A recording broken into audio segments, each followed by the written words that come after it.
அள்ளி அள்ளி கொடுத்தேனடி காந்தா. சோலைகளிலே நாம் கழித்த சுந்தர இரவுகளை எல்லாம் மறந்து விட்டாயா? கலாதேவியின் முழு உருவத்தையும் காணுவதற்காக நாம் தீட்டிய கட்டிலறை காவியங்களை எல்லாம் சற்று நினைத்து பார்க்க.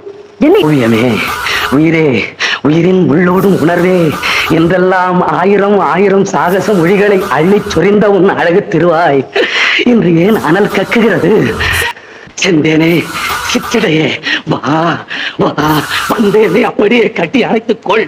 காமன் கணிகளிலிருந்து என்னை காப்பாற்று. குளிர் தரும் கோடையே, என் கொடுமையை போக்கு. பணத்தை அள்ளி அள்ளி கொடுத்தேனே, நன்றி கட்ட உலகமடா ராமா. இந்த மாதிரி நேரத்திலே ஒருவனுக்கு பணத்தை கொடுத்து உதவ மாட்டார்கள் இந்த நாட்டு மக்கள். இறந்த பிறகு மண்டபம் கட்டக்கூடிய மனப்பான்மை உள்ள